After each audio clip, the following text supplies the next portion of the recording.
Yo, what's good? What's good? What's good? Glad to be back as your boy Royalty Trades.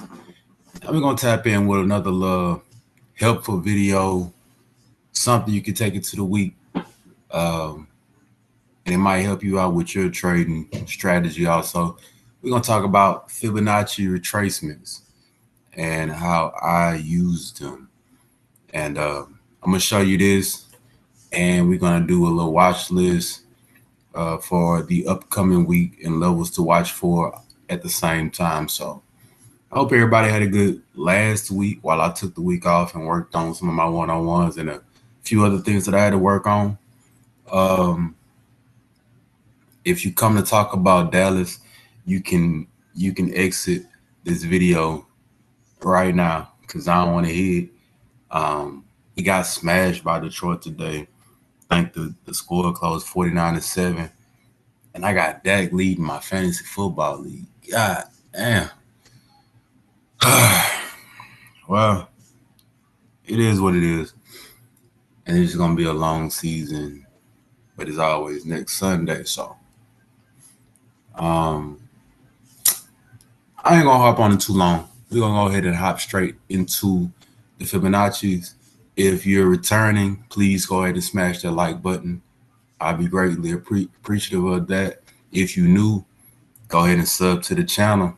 I'm always dropping educational content, and we're gonna take some watch lists, and we're gonna go over some plays throughout the week. Also, I promise you, I'm gonna do a little bit better job of being more of a consistent uploader because the market changes every day, and sometimes it takes every day for us to go and reevaluate what these charts and price actions look like in order to see what's the next move going to be. So right now, I do have the spot up right now with the 1 hour Fibonacci's pulled up. So when you're using the Fibonacci strategy, one thing that I always pay attention to is which side the zero and which side the one is on.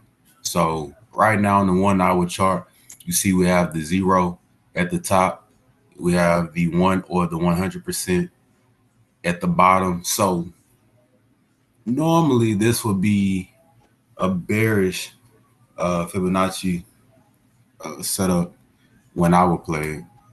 Um, Apparently, we probably had low volume Friday. The indicators normally don't match up with the price action when the volume's super low like that and it's pushing to the upside or to the downside.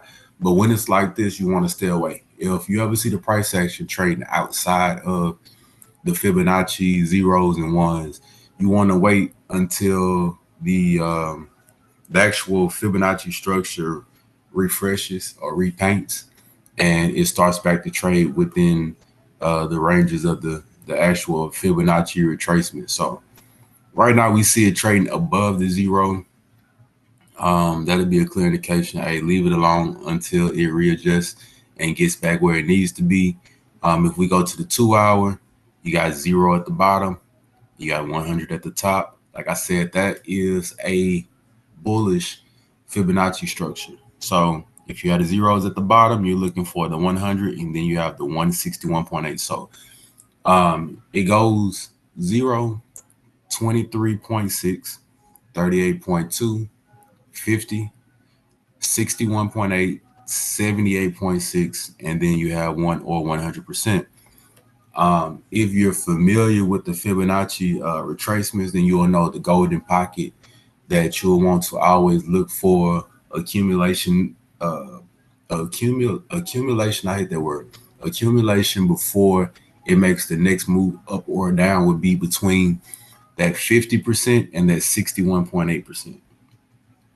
You feel me? So you're gonna want to always see um, the price action low within a certain price range on your hourlies and both your dailies. So the 1 hour, go back, is outside of the 0% range. That just means um, that the indicator hasn't repainted or refreshed to catch the price action. The 2 hour is showing a bullish Fibonacci retracements to the upside.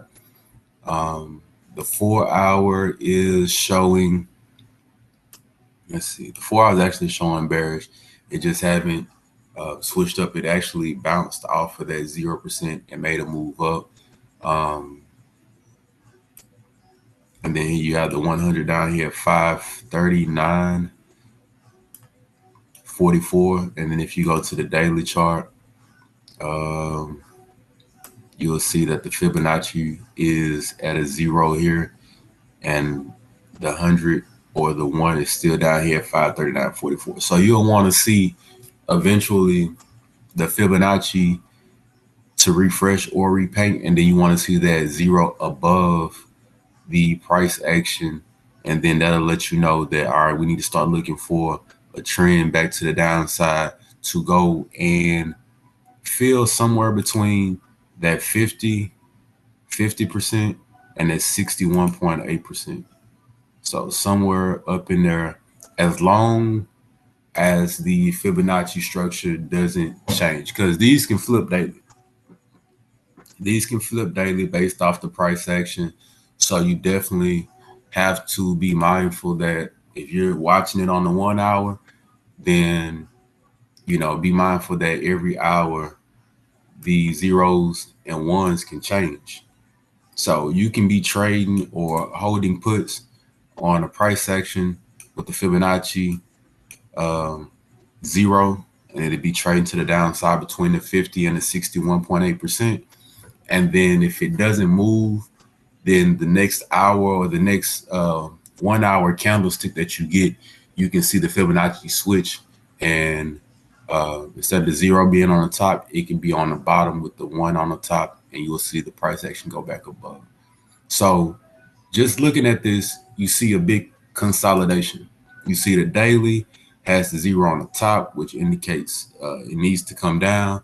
You have the 4 hour with the 0 on top, which means, like I said, the price, the indicator just haven't refreshed and played to the downside. And then you have the 2 hour that's showing bullish with the 0 on the bottom, and it's playing to the upside, and it's abiding by it. It's building above that 100%, and it's going into new levels. So right now, if we was to look at the SPY going into next week, we're looking at it attempting at making new highs. And let's go ahead and start zooming in on this 5 minute chart. And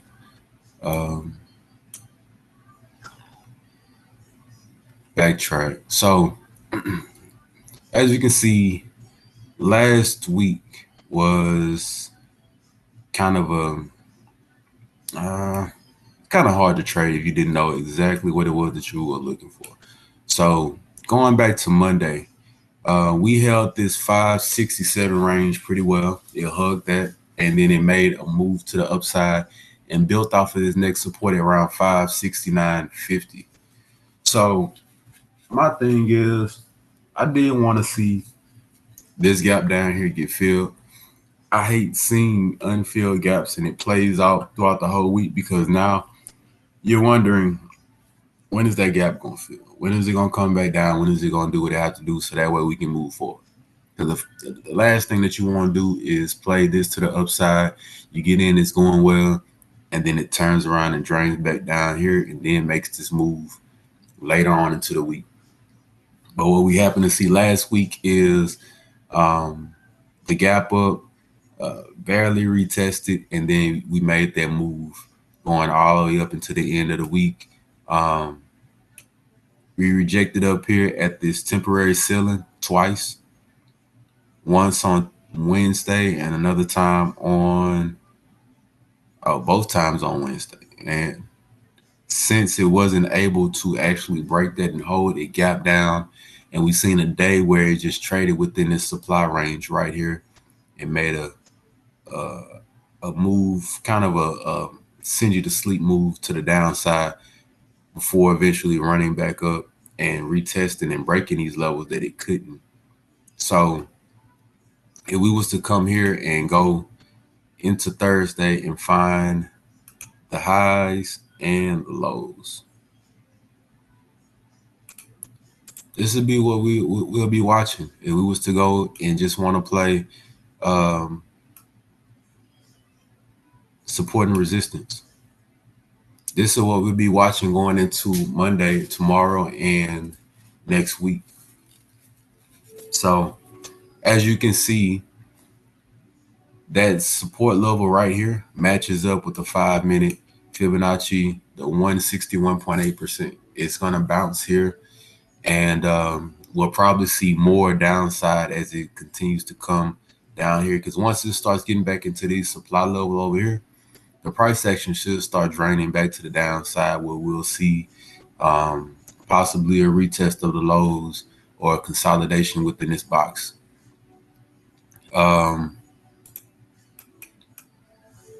We just want to kind of see how long it's going to hold above here. And if it continues to hold at these levels, then it does have a big opportunity to move up. I don't know what just happened with that. Okay, well, that just messed me all up. So let's trash it and then I'll re-add it. But if it holds this level here, then it does have an opportunity to run back up to the 587 range. So we just want to see how long and how tight it's going to hug this trend line right here, going to the upside around 579, 580, and see if that becomes our new support range. If so, then we can look to play this to the upside and build. If not, and it starts getting exhausted holding this 579, 580 range, start considering it a rejection level, and you'll see over exhaustion, kind of like you've seen right here. And then right here, it's making very, very light support, and then it flushes below. It tried it again here, and we'll just have to see Monday how it's going to open up and what all it's going to do in order to hold and make higher levels. So let's go back and add the Fibonacci.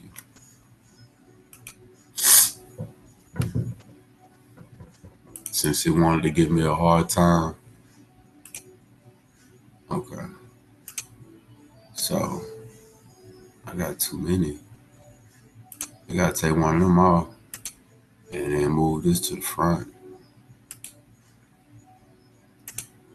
So I do have a couple of indicators up there just to play with that I've been showing different people that I've been teaching how they work, Bollinger Bands, deviations, and right now we're just on Fibonacci and learning how to read that. So let's step into the cues and see how that's looking. So right off top, and this is just on a 5-minute where you keep seeing it gap down, trades up, gaps down, trades up. So right now it's fighting, 2 days of a gap down, which could cause exhaustion as far as the price action goes. So let's go to the daily and see what the field is saying about the daily chart.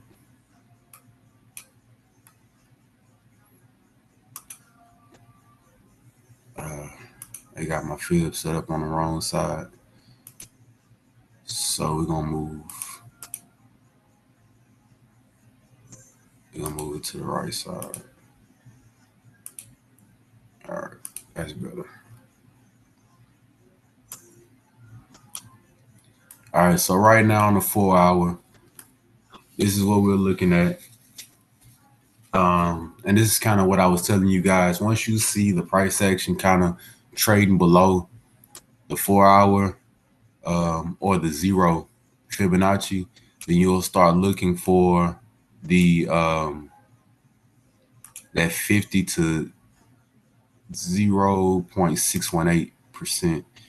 They even didn't say my percentages, but you can have it set up like that. I always have it show the percentages.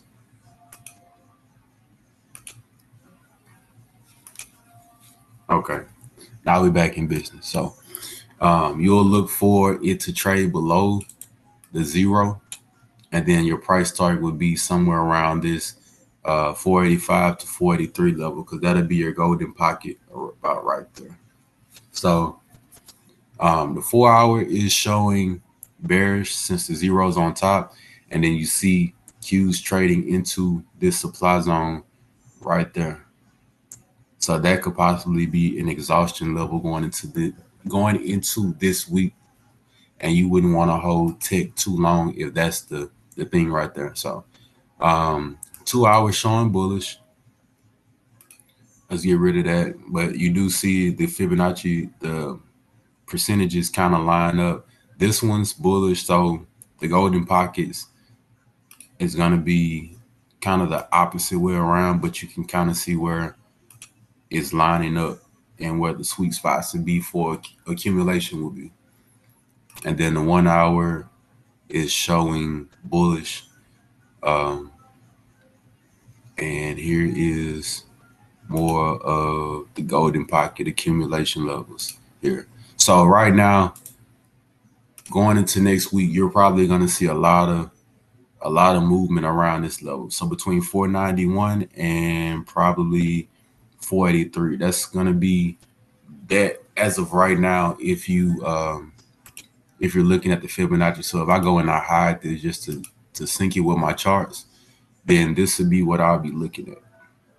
You'll be looking at price action doing its thing inside of these boxes. But of course, you guys' chart's not gonna be as cluttered as mine, so it's gonna, of course, look a little bit cleaner if you're just trading just basic trend lines and Fibonacci. It'll be a whole lot cleaner for you guys on yours charts. You're not gonna have all the background color and stuff like I have on mine. But like I said, Fibonacci's, why does it keep doing that? All right, you get the point. I don't know why it keeps trying to throw my Fibonacci's in a different panel, but we're just gonna ride it out like this.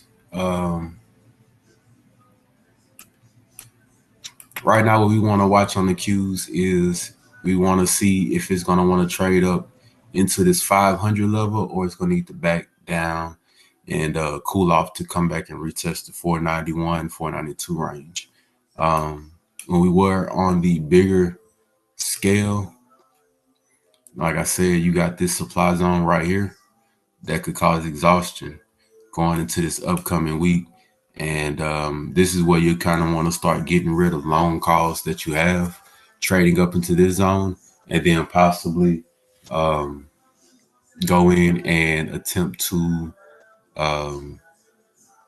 regroup once it starts retesting supply, or seeing if it's going to slowly start rolling back over, back to the downside, and consolidate in this zone right here. Because what you'll want to see is a push above here, a retest, and a move up. You want to turn this right here from, you want to change this from a supply level into a demand zone. And you'll want to do that by first establishing a breakout above here and then a slow retest. So if we were looking at Fibonacci, you'll want to see the daily Fibonacci. You'll want to see the 0 on the bottom, and then you'll want to see the 1 or the 100 up top. And you'll look for a golden pocket between 50% and 61.8%. So that's how we'll play this. So as of right now, going into tomorrow, I'm going to be paying attention to exhaustion levels between here, 493 and 488. That'll be what I'll be expecting as far as the big chop zone. And if we just happen to make a big breakout move to the upside and we retest these levels and it holds, then we probably can start looking at adding on some 500 calls, maybe 501. It has a big upside if it does decide to explode up, but this would be a big run.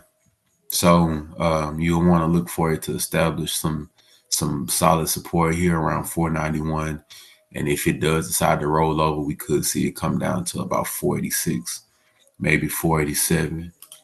If we go ahead and drill down on this 5-minute chart, you'll kind of see, you'll want to see this support level at 490.56 hold up.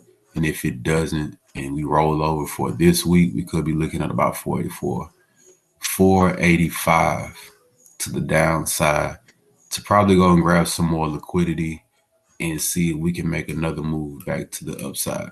So that's what we're watching for on Q's. Tesla went and had this robo-taxi event and completely just got massacred. Me and one of Discord fellas was talking, and I told him to consider this as a supply zone. We see it consolidated here. We see it consolidated here, and it actually flushed off of this consolidation to the downside. Anytime you see a move down after a consolidation and then it decides to push back up, you're gonna start considering this supply until the price action breaks above and turns it into support. Always consider a move back to the upside after it heavily sells off supply or resistance. And as you can see, the news came out and you seen this drastic flush below this demand level here, which would have been bought up if it didn't completely just get obliterated. This would have got bought up and pushed it back to the upside, which it probably would have gave it the liquidity it needed to make this right here a new support. But since it didn't, and we got this gap down, right now my eyes are on this 226 level and this 216 level. So above this white line, we could go and retest this, but keep in mind, this gap down right here is supply. So it's going to act as resistance. So as long as it's trading below this, we could see further moves down. You have this gap down here, which could serve as a magnet to drag the price action down here towards 209. Where I got this 209 from, sometimes you just gotta see where it's backdated from. And as of right now, it's kind of like this high and low right here. So this is what we're gonna do. Going into this following week, you're gonna watch for the play above or below this 220 range. As you can see, it held pretty well for majority of the day. Going into closing, it sold off, pushing this 216 range, and then we'll probably see more selling off down here to complete it, to fill this gap right into the downside around 212.50. My very, very bottom support level right now is about $200.50. It's possible we see that if the Qs in the spot starts trickling off, we're going to see more downside, because this isn't a very big demand level. I mean, it could fill this zone and then just keep flushing because it's not a lot. So look for 200 if we continue to the downside, and we'll just want to play it from there. If we have to adjust and look for more support, then we'll look for it. But right now, I just want to keep my eyes on it staying above 200 and playing back to the upside for calls around 230, 231. Because, I mean, it is Tesla. It does play a part into keeping the Qs balanced. So we'll just have to see how it's going to perform in the long run and go from there. Which one has another one? NVIDIA. All right. So I called NVIDIA out about a couple of weeks ago and said that it was going to be a very, no, that's Google. We played NVIDIA about a month ago and caught the moves to the upside. So let's get rid of a lot of these boxes here. And a lot of the stuff that you've seen, I haven't even cleaned up most of these charts. These are just live trading markups that I do when I'm working with somebody and we're just trying to explain the process, texting back and forth. But Nvidia has had a nice run up lately, very nice run up. So this is where we are right now. This is where we are. This is a very dangerous spot to play with Nvidia at. Why? Because it's like dead in the middle. It could go and run to 141, or it could have a drastic move down and go hunt for this fill right here in this demand zone. Normally, this has a panic reaction type of thing to it, and then they go and hunt for this 125, 126 zone. But as you can see, the price action dried up very much going into close. Um, if you was to play the price action, then you will look for the highs and the lows. That'll tell you exactly what you got going on. 134.61 and 130.97. You see a break below previous days or previous days of the week's lows, then you will start playing to the next high low price action, and that'll tell you your next support and resistance levels if you're trying to actually time the price action. So Nvidia has been strong. Like I said, it's just kind of scary being in right here because you don't really know how the market's gonna unfold this upcoming week. My opinion is don't go chasing something that's this high that doesn't really have any solid support levels. I mean, you have big spaces right here between highs and lows. This one isn't as big, but it's still pretty wide. So this is what gets you guys when you're trading contracts. You're getting in like up here, or you're getting in somewhere inside of this no man's land right here, and then this is what starts eating your contracts up because it can still go back and retest this 134 level. But if you get in around 132, it's gonna make a maybe $3 drop, somewhere down here before it goes and grabs liquidity and pushes back to the upside for 134. So this is why getting the options can be tricky. This is why entry price targets can be tricky. You have to know what's attainable. You have to keep in mind which side of the price action you're trading on during the day. Is it bearish price action? Is it bullish price action? Do I get in here? Do I get in there?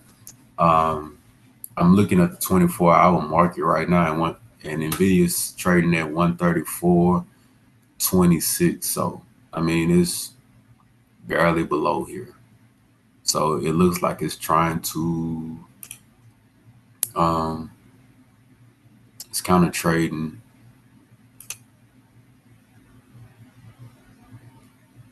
within here right now because it's 133.55. So we could see price action between here, but ultimately, if it breaks the lows, then that's when you will see it flush and go and find the next solid level of support to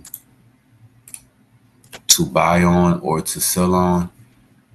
Like I said, right now, Nvidia it has a lot of room to run to the upside. I mean, going into this week, we could see anywhere from 141 to about 143. Let me see, this is Friday, so 144 actually. Going into this week, we could see anywhere support wise 125 up to about 127. So that'll be this week's support range, and that'll be this week's actual ceiling. And Google, that'll be my last one that I'll probably look at. Let's see. Now this is the one that I was talking about a couple of weeks ago because I said it could be a very, very, very good banger for a long hold. So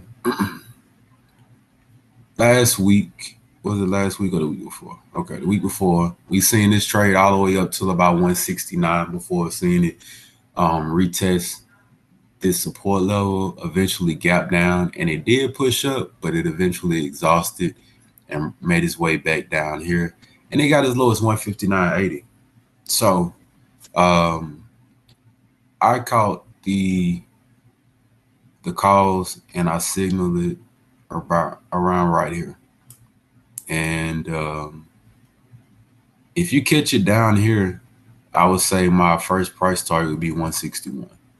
And above 161, you're making good money because now it's in the money and it's going to trade in between this day's highs and lows before the massive drop off. So supposedly the volatility is coming along from Google's breakup as far as the company goes.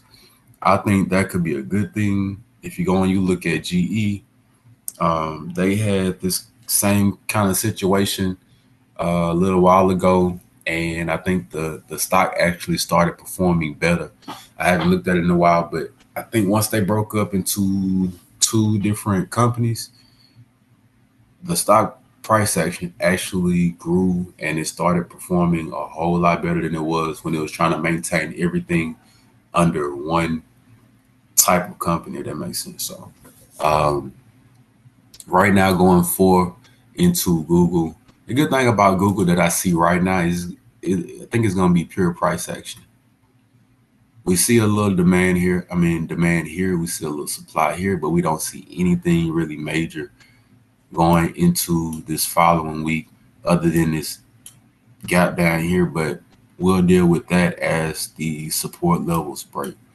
So going back to my 5-minute charts, what I would want to watch this upcoming week, even if the market sells off, Google might be one of those ones that don't sell off as hard. And when the market does recover, it'll already kind of have a lead to take over with. But I'm going to watch for support here around 162 and then another level support around 160.50, just in case it wants to go and retest this range about right here. So that'll be what I'll be looking for. If the market decides that it wants to make more upside movement, then we can see it retest this 164 range and then eventually break out and then look for this 166.50 range. You want to see it break out and then retest and hold this in order to make a move up. And you'll want to see the market work in its favor too to push to the upside on that also. So that's what you'll want to watch. You always want to look out for the breakout to the upside or to the downside and see whether that's going to serve as its support or as its resistance before you actually want to commit to playing the options in that direction. You always want to look for historical data to see what's going to happen or what you can expect to see happen. And I'm gonna try this one more time. We're gonna add on fibs, and I'm going to go and set it back up the way that I had it set up. So we want percents, and then we want the price action to the right. Bam, bam. Okay. Now with Fibonacci, like I said, I like to play fibs on the hourlies and the daily. So if we're going and we're looking at fibs, all right, so right now the 1 hour is showing bullish because you have the 0 at the top. Now, the price action can still trade within these ranges. The same way we looked at the SPY and we seen the price action trading outside of it. That just means that the 1 hour hasn't repainted and it got itself back regulated within them levels. But the price action can still come down within like 160, 180. It's 23.6%, and it could trade and bounce here, or it can trade below and still come within this support range here before moving back up. But as of right now, we have the 0 at the bottom. So we're going to look for, like I said, this between the 50 and the 61.8%. We'll want to see the accumulation here before making the move up to go and find that 100%, which is 168.47. If we go and look at the 2 hour, 2 hours bullish, the 4 hours bullish, and the daily might give it that bearish zero at the top. Yep. So zero at the top, which is still conflicting, but what you'll want to see is, let's say tomorrow it opens up and the zero is now at the bottom, and then you have this 23.6 and 38.2. You have those starting to build to the upside as price targets. That's what you'll want to see. And you'll want to see all three of these hourlies with the zeros on the bottom, plus the daily with the zero on the bottom, to give you an indication that, all right, this stock's starting to look bullish. Let me find my entries and let me go long. And I always say, if you're going to use this, use the 50 or the 61.8% as your strike price if you're entering contracts, and try to get at least 2 weeks out, just to give it time. You don't want to fight theta. You don't want to deal with the consolidation and swinging and losing profits.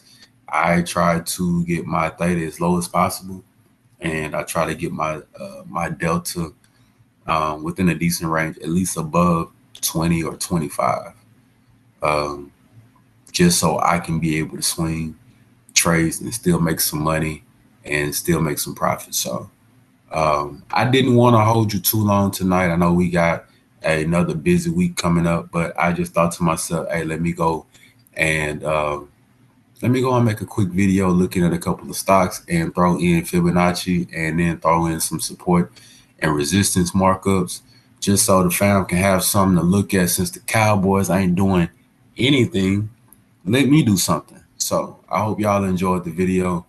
It's your boy Royalty Trades. I am coming back with the pre-market analysis this week. I know I sat on it for a week to take some time out, but I will be chiming back in with the fam this week. Hopefully we're going to be making some money. If you're looking for mentorships, if you're an after hours community, go to my profile link. It's going to be under there. You go to the Patreon, you'll go through the whole deal, and I'll send you a link to the Discord, and we can chop it up there. See what you know, what you don't know, where you at, your difficulty, and see what you're comfortable with. If you're comfortable with fibs, we'll work on your fibs. If you're not, if you don't know, we'll figure it out. I just have to see, as far as your risk tolerance, what you're good with, what you can see, where you are. If you're just basic, we'll work with it. I've seen a lot of people grow. I take time out with them. I mean, I've been there. I am, I just want to see everybody grow and be successful in something that they're diving in, because I've been there. I had to get it like I really wanted it. And this market is going to see very much, how bad do you want it? How much do you want to learn? And you have to start looking at yourself and asking yourself, like, what am I really doing in order to invest in my future as far as this trading stuff goes? If you really want it, you'll put forth the effort in the educational aspect. You'll go and find the people that resonate with you the best, because you only do as well as the people that you surround yourself with. So I'm going to leave y'all with that. And I'll catch y'all in the morning, man. It was good catching up with y'all. It's good tapping in with y'all. And we going to get it this week. It's your boy, Royalty Trades, and I'm out.